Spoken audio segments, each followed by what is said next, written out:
Depuis plus de 200 ans, Florence, le berceau de la Renaissance italienne et la cité des Médicis, est la Mecque des amoureux des arts. Les plus beaux monuments de Florence sont concentrés dans un espace si restreint que la ville semble dévoiler aux visiteurs des trésors à chaque pas.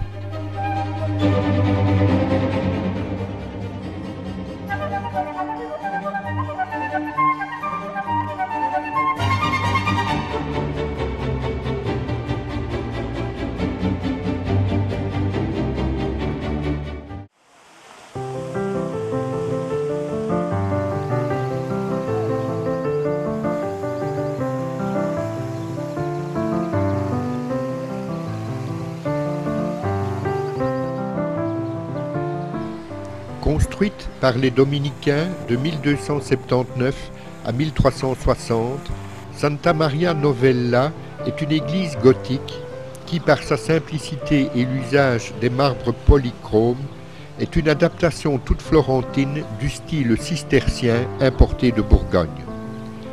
Les œuvres qui la décorent, ainsi que ses chapelles et ses cloîtres, en font un véritable musée.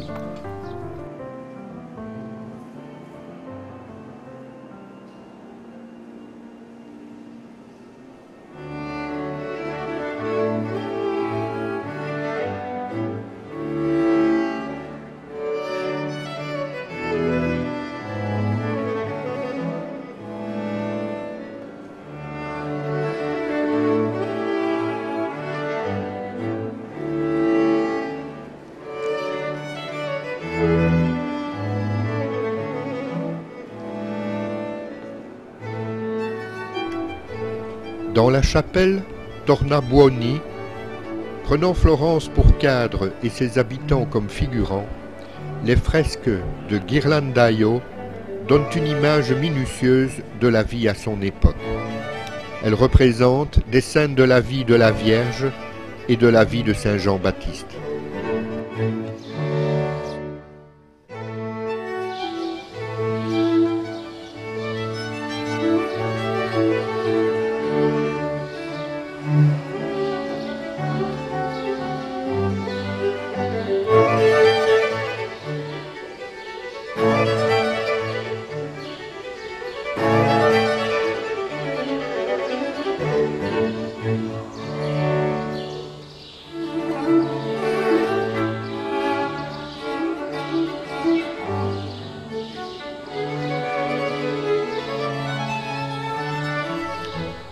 Le cloître vert doit son nom à la dominante verte de ses fresques par Uccello et ses élèves. Celles-ci ont malheureusement été endommagées lors des inondations de 1966.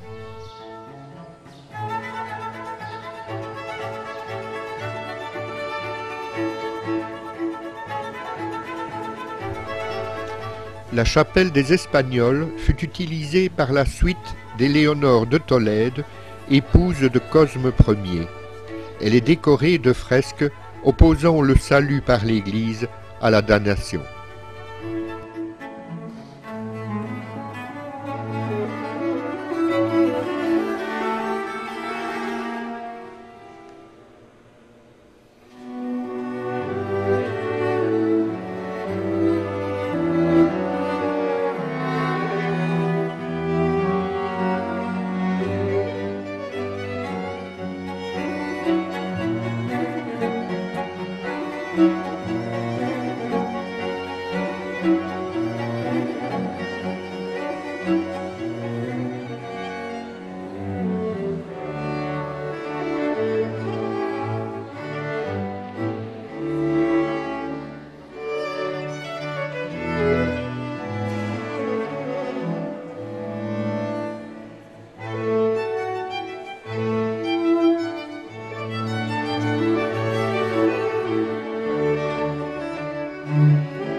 La chapelle des princes Médicis fut commencée en 1604. La décoration en marbre de ce riche mausolée ne fut cependant achevée qu'en 1962.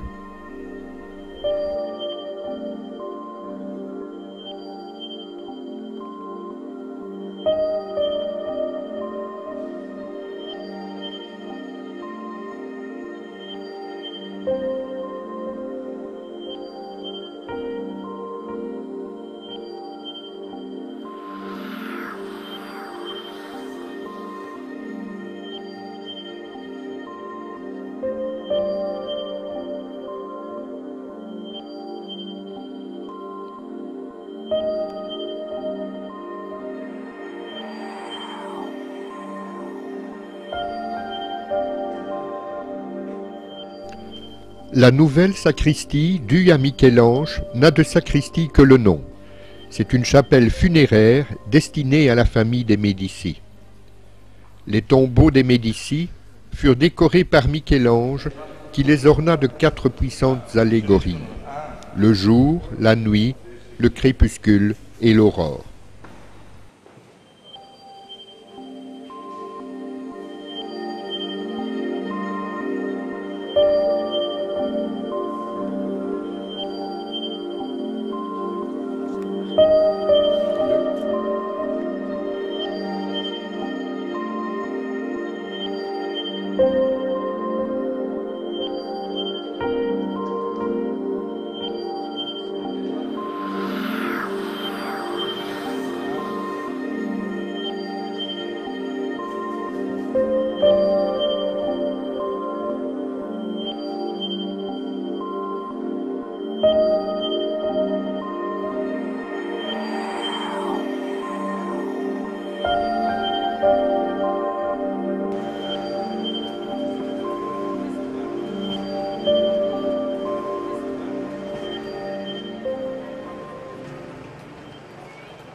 C'est à partir de 1424 que Brunelleschi construisit l'église San Lorenzo, joyau de la première Renaissance, à l'emplacement d'un sanctuaire roman du XIe siècle. Les plus grands artistes participèrent à sa décoration, ainsi qu'à celle de la chapelle des Médicis, construite juste à côté.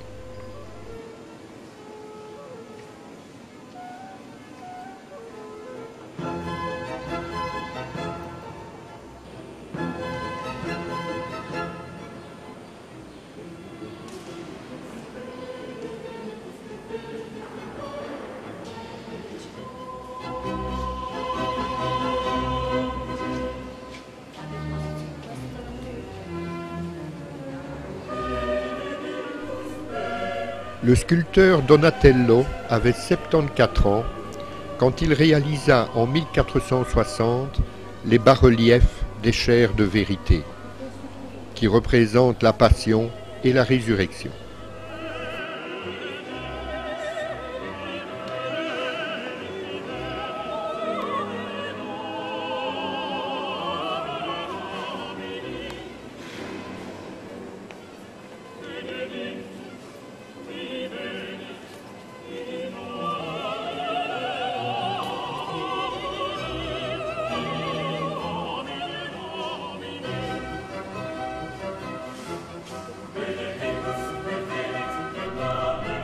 Le jardin du cloître est planté de haies décoratives, de grenadiers et d'orangers.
Les Médicis vécurent de 1444 à 1540 dans ce palais qu'ils vendirent en 1665 à la famille Riccardi. L'édifice abrite aujourd'hui le siège de la préfecture et la bibliothèque riccardienne. Le portail principal ouvre sur une cour intérieure ornée de médaillons et de copies de camées antiques. Au centre de cette cour intérieure se dresse désormais l'Orphée de Bandinelli qui occupe la place d'honneur.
La place de la Sainte Annonciation fut la première à Florence à avoir été conçue d'une manière idéale et harmonieuse.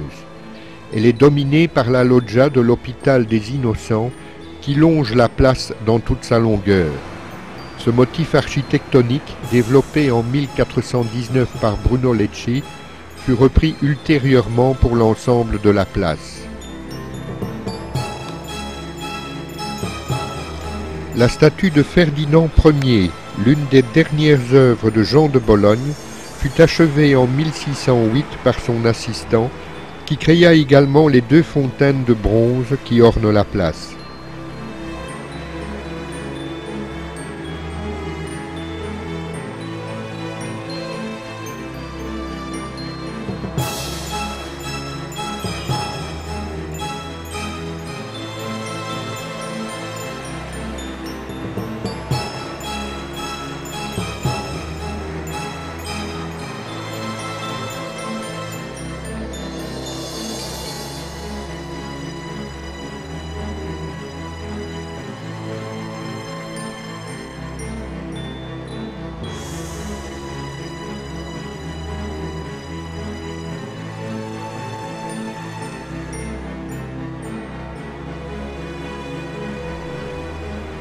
La Corporation de la Soie commanda à Brunelleschi en 1419 l'Hôpital des Innocents, le premier orphelinat d'Europe. L'institution ouvrit en 1444 et une partie du bâtiment remplit toujours cette fonction d'accueil. Une autre partie abrite aujourd'hui les bureaux de l'UNICEF.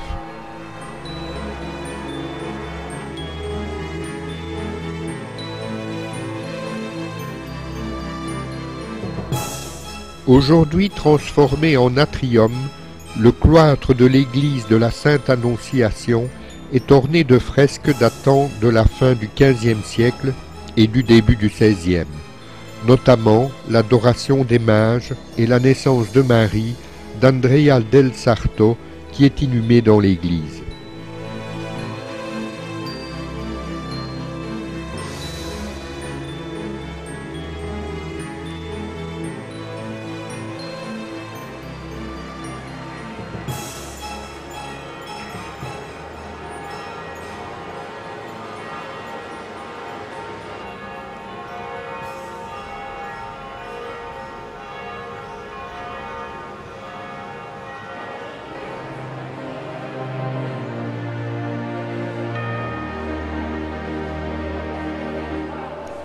Fondée en 1563, l'Académie des Beaux-Arts de Florence fut la première école d'Europe d'enseignement de la peinture, de la sculpture et de l'architecture.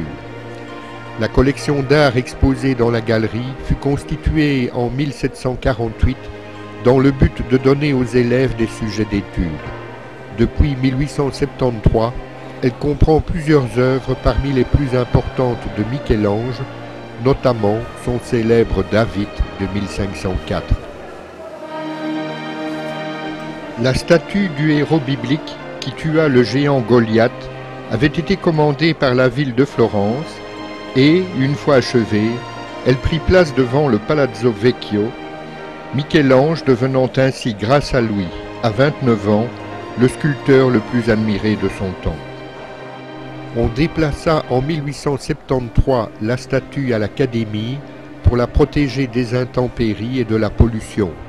Et c'est aujourd'hui une copie qui décore la Piazza della Signora.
La galerie de l'Académie renferme aussi de nombreuses peintures des contemporains de Michel-Ange. 3 salles proposent également des peintures des XIIIe et XIVe siècles.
Désirant y accueillir les moines dominicains de Fiesole, Cosme l'Ancien confia en 1437 à son architecte préféré Michelozzo l'agrandissement du couvent de Saint-Marc, fondé au XIIIe siècle.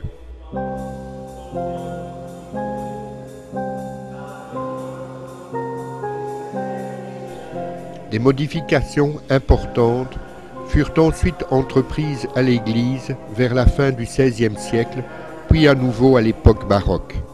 En 1678, l'intérieur fut redécoré et la façade actuelle fut élevée en 1780.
Fra Angelico participa à la décoration du couvent et le bâtiment est devenu aujourd'hui un musée où sont réunies presque toutes les œuvres de ce peintre illuminé par la foi.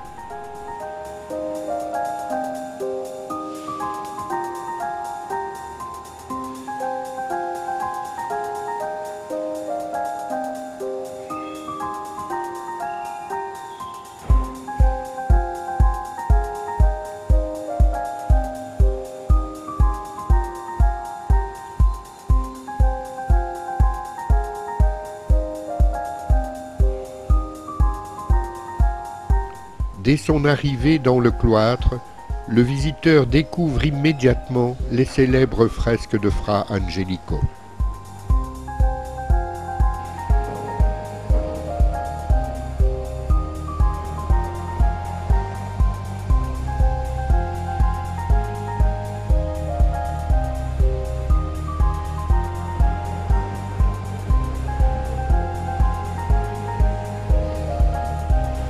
Les salles adjacentes du musée abritent entre autres des fresques et des peintures d'autels de Fra Bartolomeo. Le petit réfectoire s'enorgueillit quant à lui d'une fresque de Ghirlandaio représentant une scène.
L'ensemble conventuel de San Marco laisse à tout visiteur un souvenir inoubliable.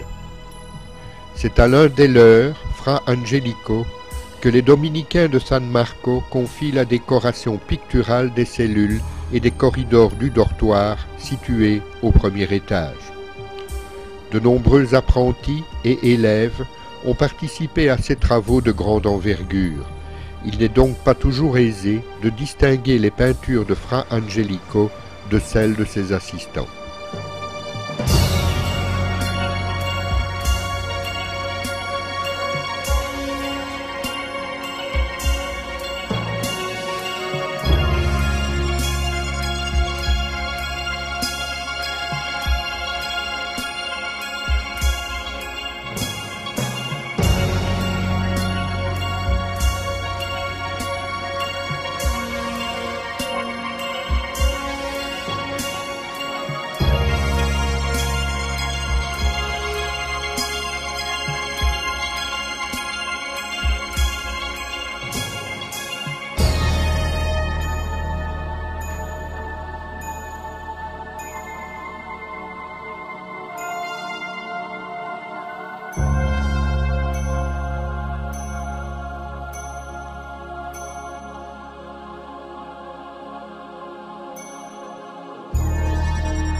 Le Jardin des Simples fut créé en 1545 pour Cosme Ier.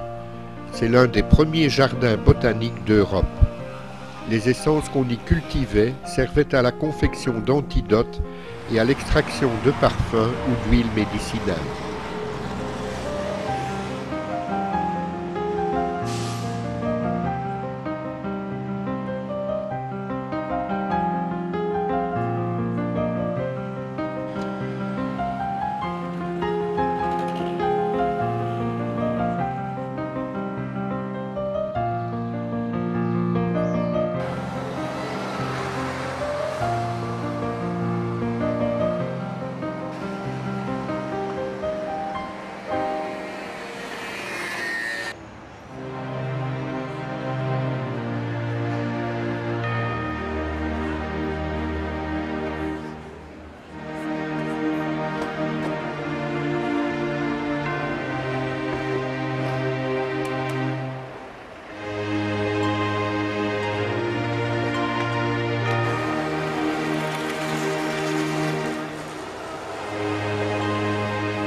Au cœur de Florence, la cathédrale Santa Maria del Fiore, le dôme, domine la ville de son immense coupole.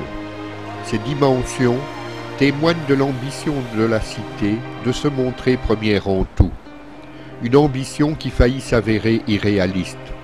Entrepris en 1296, le dôme ne fut consacré qu'en 1436. Commencé en 1334 par Giotto, le campanile, l'un des plus élégants d'Italie, connut à lui seul 3 architectes. Le baptistère, aux portes célèbres dans le monde entier, est encore plus ancien. Il remonterait au IVe siècle.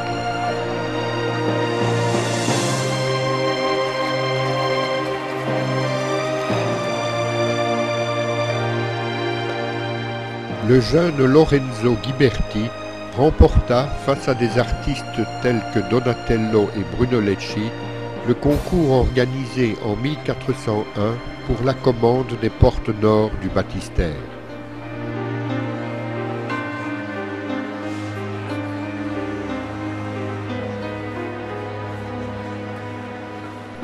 Ayant consacré 21 ans de travail aux portes nord, Ghiberti travailla sur celles de l'Est de 1424 à 1452.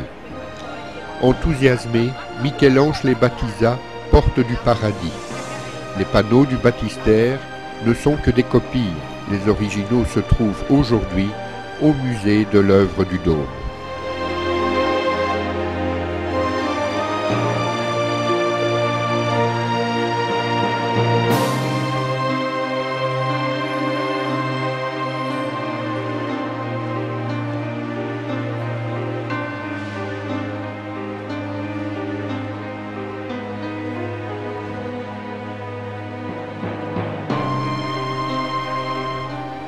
Les panneaux de Ghiberti sont si différents du gothique florentin de l'époque qu'on les considère souvent comme les premières œuvres de la Renaissance.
Le dôme était censé être à l'image de la grandeur de la ville de Florence. Il devait également pouvoir accueillir 30 000 fidèles.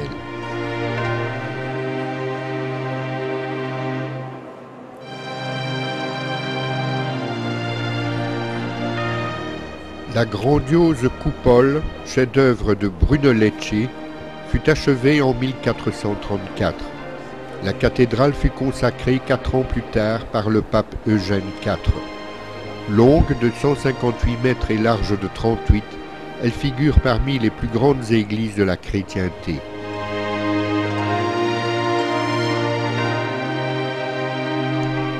En 1586, Montaigne écrivit qu'à ce moment, l'ouvrage, l'un des plus chers du monde, avait coûté environ 18 millions de florins.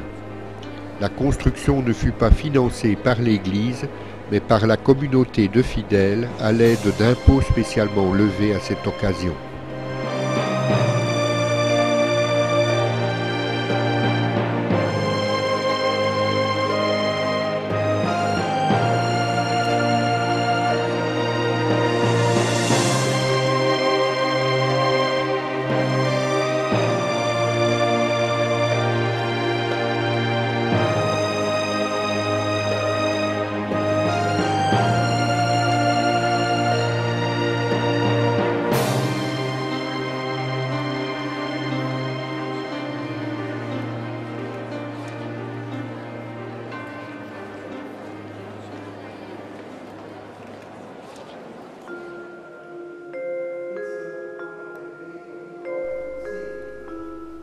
Le bâtiment du musée de l'œuvre du Dôme fut d'abord le siège du conseil de construction de la cathédrale, désigné vers la fin du XIIIe siècle afin de mener à bonne fin la construction de la nouvelle église.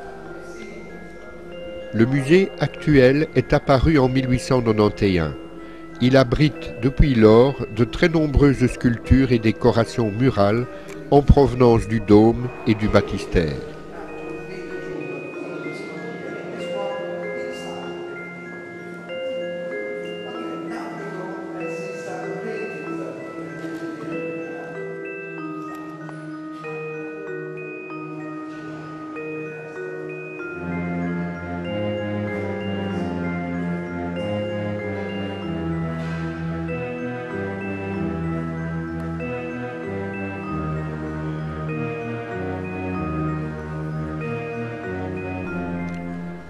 Le point d'orgue de cette visite est la salle qui abrite les panneaux originaux des caissons du campanile.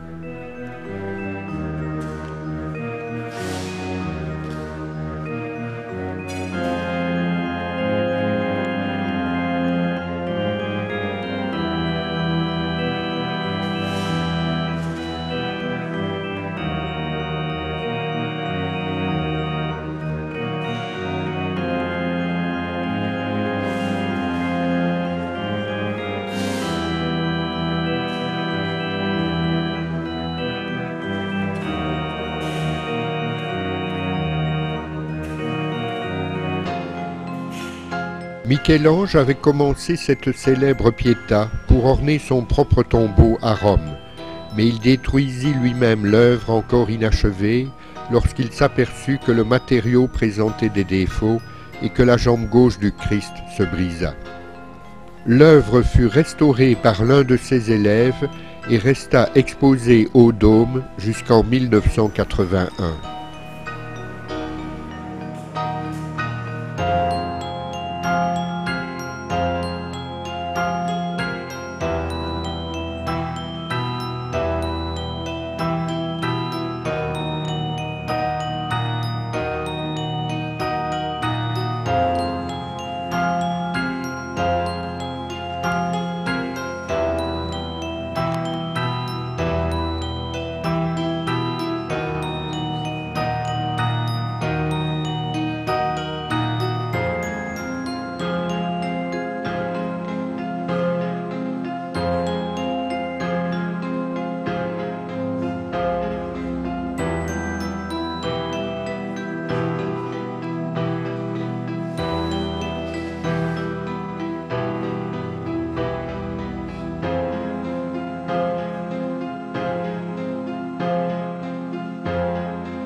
La loggia du marché neuf fut construite en 1551 pour abriter les étals des marchands de soieries et de produits de luxe.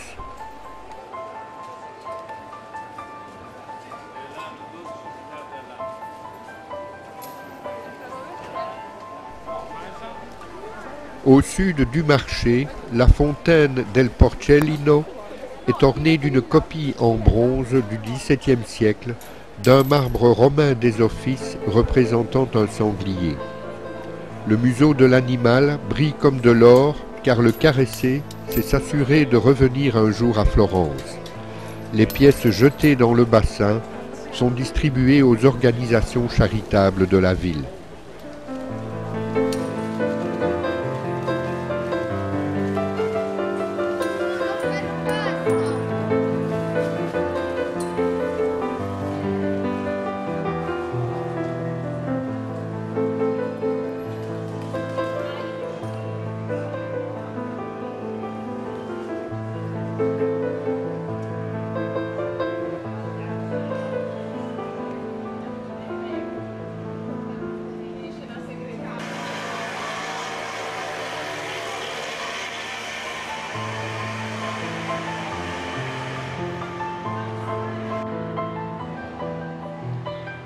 Il n'est pas certain que Dante soit réellement né à cet endroit, mais la maison qui s'y dresse paraît assez ancienne pour cela, même s'il ne s'agit que d'une reconstitution du début du XIXe siècle.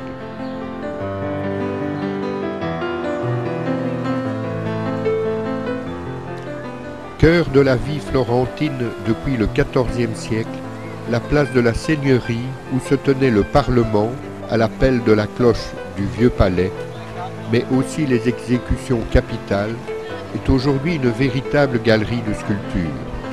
Les statues ou leurs copies commémorent de grands événements de l'histoire de la cité, souvent liés à la brève République florentine, fondée par Jérôme Savonarole, qui périt brûlé sur cette place.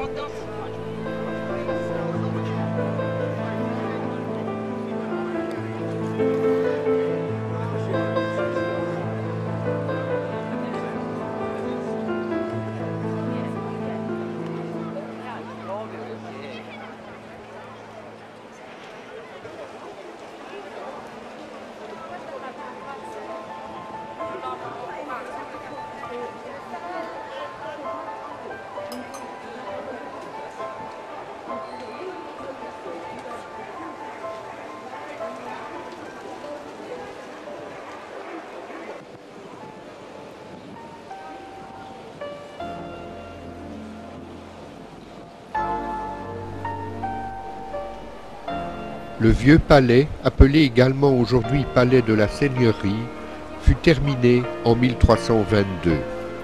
Si l'édifice a conservé son aspect médiéval, Cosme Ier en remodela entièrement l'intérieur quand il s'y installa en 1540. Après avoir pressenti Léonard de Vinci et Michel-Ange, ce fut finalement Vasari qu'il chargea de sa décoration. De nombreuses fresques de l'artiste célèbrent ainsi le fondateur du Grand-Duché de Toscane. La salle des 500 vaut assurément le détour. Elle a une longueur de 54 mètres, une largeur de 19 mètres et une hauteur de 22 mètres. Elle fut spécialement construite pour le Conseil de la République, créé en 1494, qui se composait de 500 citoyens.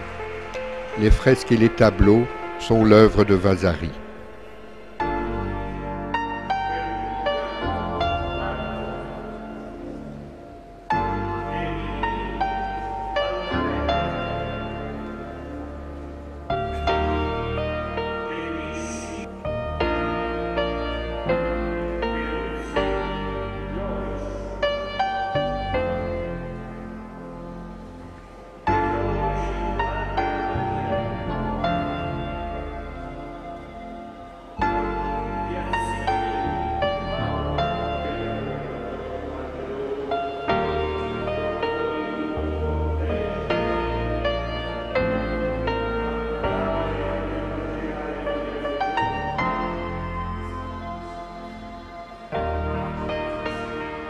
Les appartements luxueusement décorés des anciens maîtres de Florence se trouvent au niveau supérieur.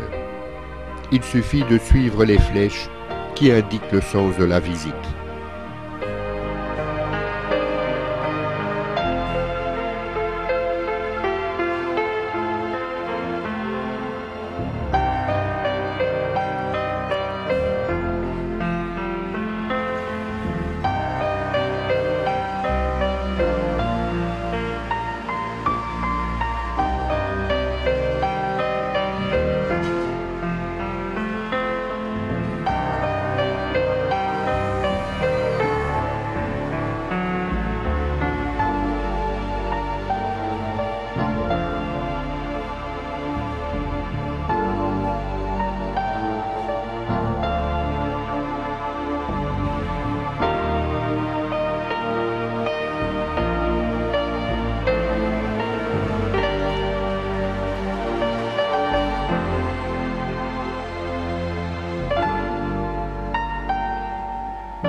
La salle d'audience, au plafond sculpté, servait à l'origine aux séances du tribunal et aux assemblées des chefs des corporations. Elle a conservé certains des éléments les plus anciens de la décoration intérieure du palais.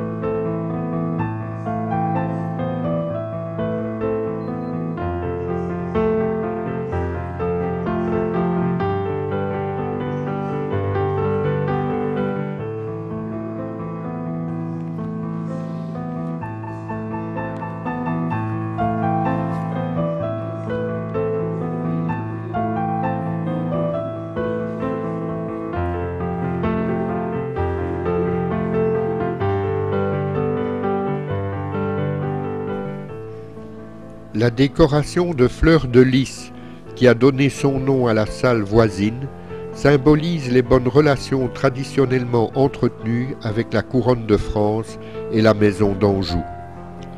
La salle, où se trouve également un buste de Machiavel, offre une très belle vue sur la place.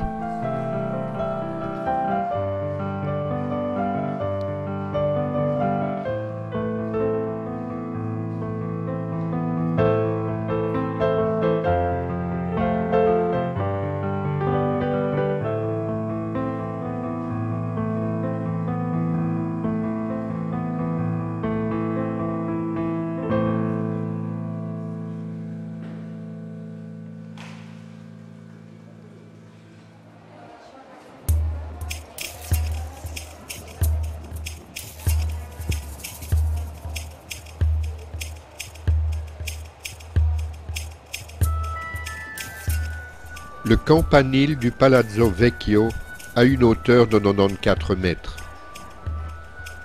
L'installation, Au sommet de cet imposant campanile, de la cloche destinée à prévenir les citoyens de la tenue d'une réunion ou de l'approche d'une menace, marqua en 1322 l'achèvement du Palazzo Vecchio.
À côté du Palazzo Vecchio se dresse la Galerie des Offices, l'un des plus importants musées de Florence.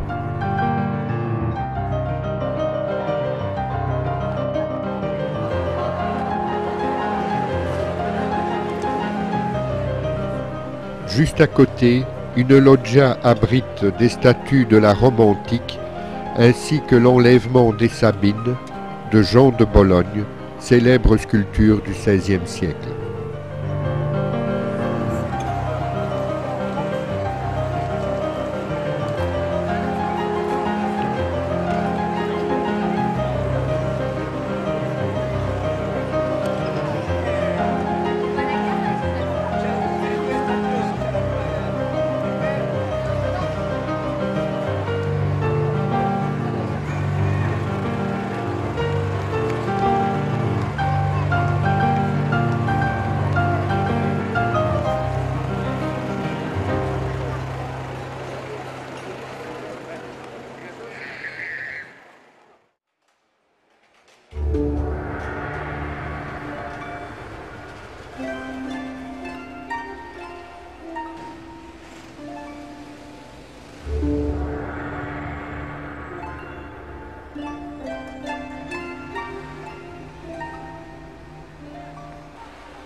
Le Ponte Santa Trinita se trouve au sud de la place qui porte le même nom. Considéré comme le plus beau pont de Florence, il commande une vue superbe sur le Ponte Vecchio, surtout au moment du coucher du soleil.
À l'origine en bois, l'ouvrage d'art fut reconstruit en 1567 pour célébrer la défaite de Sienne.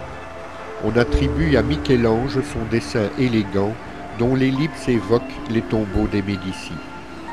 Cosme II fit dresser les statues des 4 saisons qui l'encadrent pour son mariage en 1608 avec Marie d'Autriche. Le Ponte Santa Trinita dut être une nouvelle fois reconstruit après son dynamitage par les Allemands en 1944.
Construit en 1345, le Ponte Vecchio est sans conteste le plus ancien de Florence. Les nazis dynamitèrent tous les autres pour protéger leur retraite.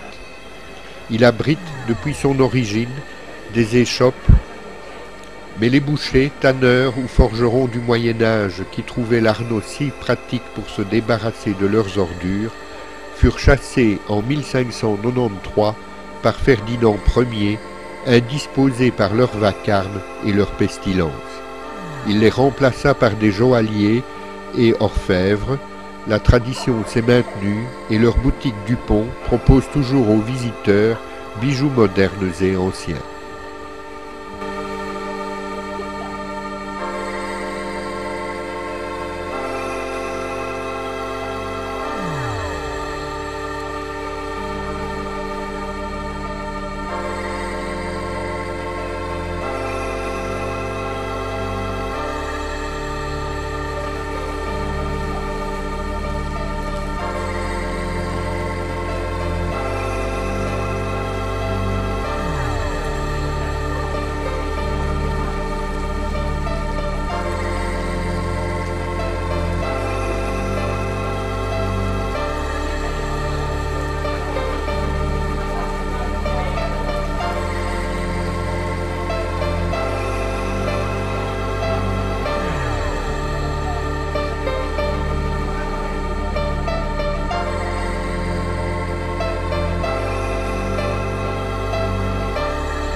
Vasari édifia de 1560 à 1580 pour Cosme Ier la galerie des offices destinée à accueillir les services administratifs du nouvel État toscan.